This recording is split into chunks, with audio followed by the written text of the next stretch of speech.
जय Hind everyone, welcome to Officers Mind YouTube channel. तो इस वीडियो में हम आपसे एफकेट के टॉप क्वेश्चंस या फिर मोस्ट कॉमनली आस्क्ड क्वेश्चंस के बारे में बात करेंगे for GS portion. GS portion में आपका स्टैटिक, डिफेंस और करंट अफेयर्स तीनों आते हैं एंड आज हम इन्हीं तीनों की बात करेंगे एंड आपसे मोस्ट कॉमनली आस्क्ड क्वेश्चंस के बारे में डिस्कस करेंगे। तो फर्स्ट टाइप ऑफ क्वेश्चंस की बात करते हैं। आपके पहला type of questions is of alloys. Alloys are substances that are composed of two or more elements। ये एलिमेंट्स आपके कोई भी हो सकते हैं एंड इसके बेसिस पे आपका क्वेश्चन कैसे बन सकता है, या तो वो आपको एलॉयज़ का नाम दे देंगे एंड उसकी कंपोजिशन के बारे में पूछ देंगे, या फिर वो आपको कंपोजिशन देख के एलॉय का नाम पूछ लेंगे, वाइस वर्सा। तो ये जो लिस्ट ऑफ एलॉयज़ है ये आपको बाय हार्ट याद करने पड़ेंगे। First alloy is steel. Steel आपका बना होता है कार्बन प्लस आयरन प्लस निकल से। स्टेनलेस स्टील आपका बना होता है क्रोमियम प्लस आयरन प्लस निकल। सोल्डर जो आपका अलॉय होता है वो बना होता है टिन प्लस लेड से। ब्रॉन्ज होता है आपका टिन प्लस कॉपर से। आपका ब्रास होता है copper plus zinc. Gun metal copper plus zinc plus tin. German silver copper plus zinc plus निकल। निक्रोम आपका बना होता है, नाम से आपको पता चल रहा होगा, निकल, क्रोमियम और साथ ही साथ एक और होता है आयरन से बना हुआ। मैग्नीशियम अगेन आपको नाम से ही पता चल रहा होगा, मैग्नीशियम एंड एल्यूमिनियम से। ये जो बाकी के दो हैं ये आप याद भी कर सकते हैं, वरना ये ज़्यादा इनके क्वेश्चंस तो आते नहीं हैं। अब सेकंड टाइप ऑफ क्वेश्चंस जो बहुत ही कॉमन आस्क्ड है in the examination is of military exercises. अब मिलिट्री एक्सरसाइजेज के आपको वो एडिशन के बारे में पूछ सकता है, लेटेस्ट एडिशन कौन सा हुआ है ये पूछ सकता है, कहाँ हुआ है ये पूछ सकता है, which countries are involve in this exercise ये पूछ सकता है, और which services are involve, because services भी डिफरेंट होती है ना, तो वो भी आपसे पूछ सकता है। तो military exercise first Surya Kiran, आपको याद रखना है सूर्य किरण हमारे नेबर के साथ यानी कि नेपाल के साथ होता है। एक्सरसाइज इंदिरा हमारे ओल्ड बेस्ट फ्रेंड रशिया के साथ होता है। इंडिया और रशिया साथ में करती है एक्सरसाइज। एक्सरसाइज शक्ति आपका परफॉर्म करती है इंडिया और फ्रांस। उसके बाद एक्सरसाइज दोस्ती। दोस्ती आपका है 3 कंट्रीज़ के बीच में, इंडिया, श्रीलंका एंड मॉलडीव्स। मैत्री याद रखना है आपको, इंडिया और थाईलैंड परफॉर्म करता है। थाईलैंड आपका कहाँ है?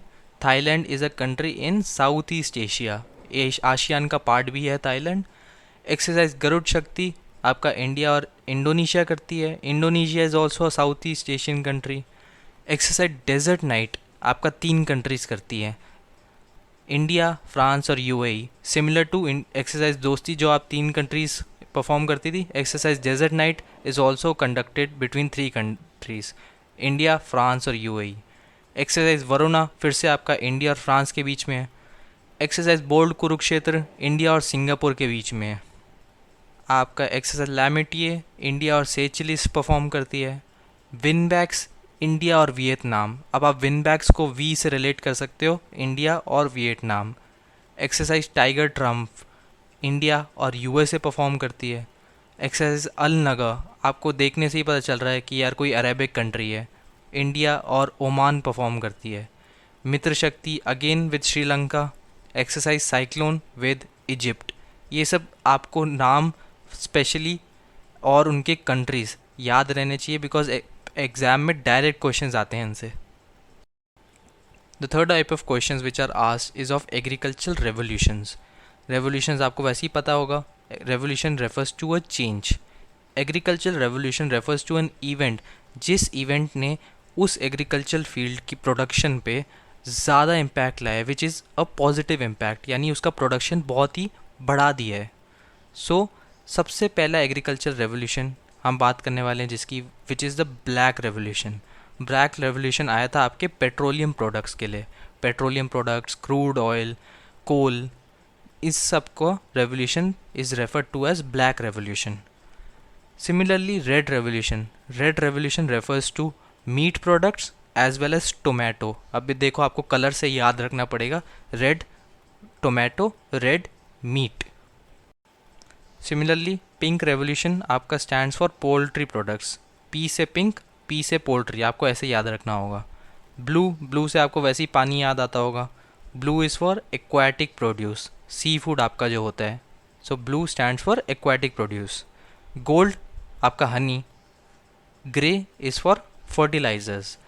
गोल्ड और गोल्डन फाइबर आपके अलग अलग रेवोल्यूशंस है, ये आपके एक नहीं है, इसलिए आपको पर्टिकुलरली गोल्ड का अलग से याद रखना पड़ेगा और गोल्डन फाइबर का अलग से याद रखना पड़ेगा। गोल्डन फाइबर का है फॉर जूट प्रोडक्ट्स, ठीक है। जूट के रेवोल्यूशन को आप कहते हैं golden fibre revolution. Similarly silver और सिल्वर फाइबर दोनों अलग हैं। सिल्वर फाइबर आपका कॉटन का हो गया and silver stands for eggs का revolution. Yellow is for edible oils and crude oil, दोनों बहुत ही अलग अलग चीज़ें हैं, तो इसको मिक्स मैच मत कर देना। वाइट स्टैंड्स फॉर मिल्क का revolution. Brown stands for coffee, leather, ये ऐसे टाइप के प्रोडक्ट्स का रेवोल्यूशन। तो इस टाइप के क्वेश्चंस कैसे आ सकते हैं? या तो आपको सीधा कलर दे देंगे और पूछेंगे इसका रेवोल्यूशन किसके प्रोडक्ट्स के लिए है, तो आपसे डायरेक्ट या तो पूछ सकते हैं कि गोल्ड का revolution is in associated with which product, तो आपको याद रखना पड़ेगा it is associated with Honey.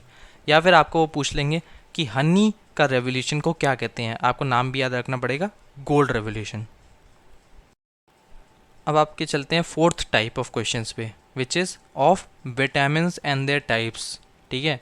अब विटामिन्स दो टाइप के होते हैं आपके, water soluble and fat soluble. Water soluble vitamins vitamin B और विटामिन सी, बाकी सारे विटामिन्स आपके होते हैं फैट सॉल्युबल विटामिन्स, ठीक है। अब विटामिन बी भी बहुत टाइप के होते हैं, vitamin B1, B2, B3, B5, B6, बहुत सारे टाइप के होते हैं, तो आपको हर एक के नाम याद रखने की ज़रूरत नहीं है। मेन जैसे vitamin B1 thiamine, vitamin B3 niacin, vitamin B7 biotin, vitamin B9 folic acid, ये आपको नाम याद रखने पड़ेंगे, ये आपके डायरेक्ट क्वेश्चंस आ सकते हैं एग्जाम में। Vitamin C stands for ascorbic acid, ये आपके साइंटिफिक नेम्स है ऑफ दीज विटामिन्स, ठीक है। आपको ये याद रखने पड़ेंगे, क्वेश्चंस एग्जाम में डायरेक्ट पूछते हैं कि which is the scientific name of vitamin B7 B9, तो आपको याद रखना पड़ेगा B7 stands for biotin, B9 stands for folic acid.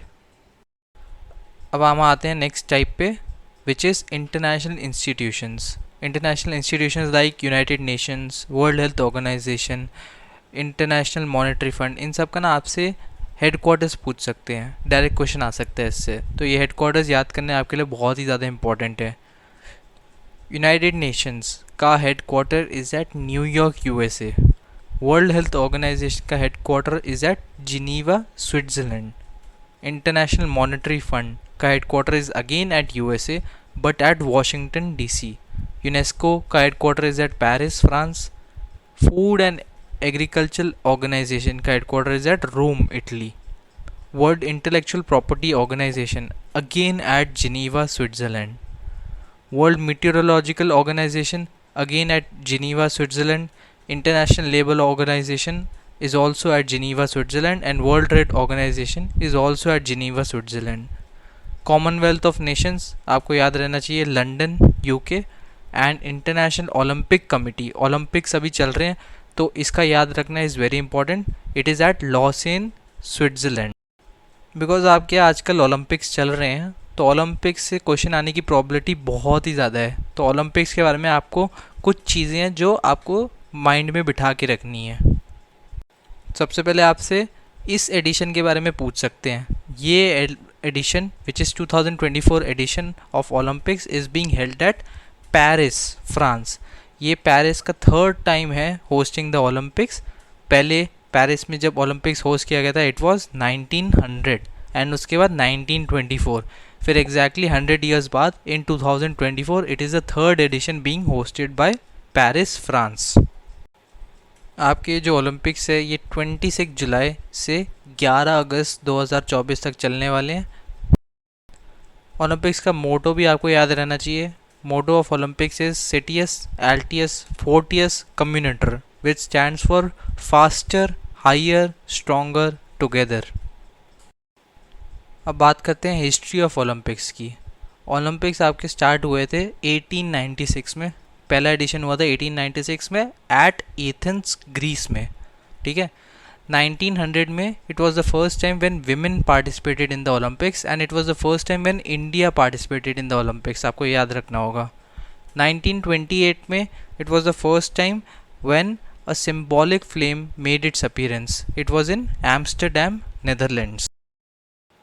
अब इंडिया की ओलंपिक हिस्ट्री की बात करते हैं. The first individual medal for India was backed by K D. Jadhav, जिन्होंने ब्रॉन्ज मेडल जीता था in wrestling in 1952 Helsinki Olympics. Helsinki एक जगह है, उधर ओलंपिक्स हुए थे in 1952. First individual gold medals in Olympics was backed by Abhinav Bindra in shooting 2008 Beijing, China. And India's first women to win an Olympic medal is Karnam Malleswari in weight lifting.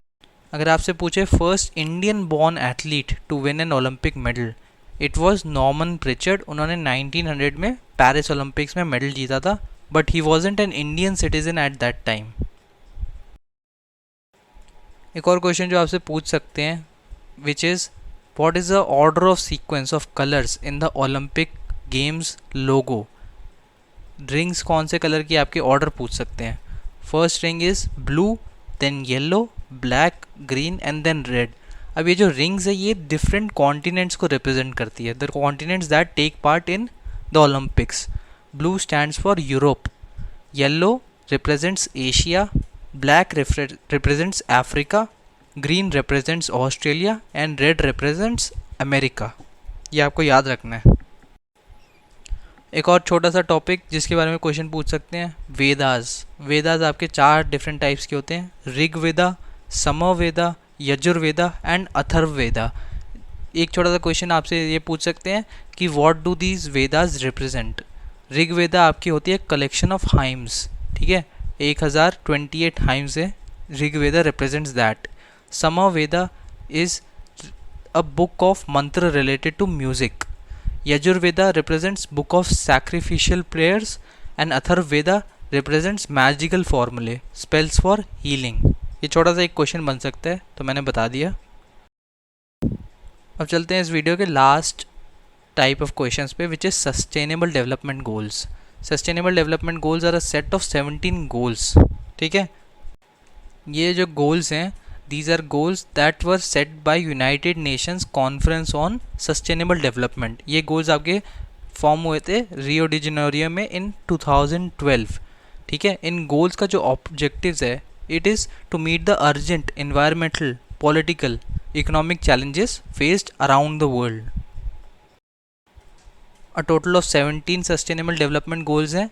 आपको बस क्या करना है, इन 17 के नाम थोड़े बहुत दिमाग में रख देने हैं, क्योंकि क्वेश्चन अगर बनेगा तो कैसे आएगा कि which one of these is not a part of sustainable development goals और which one of these is a part of sustainable development goals.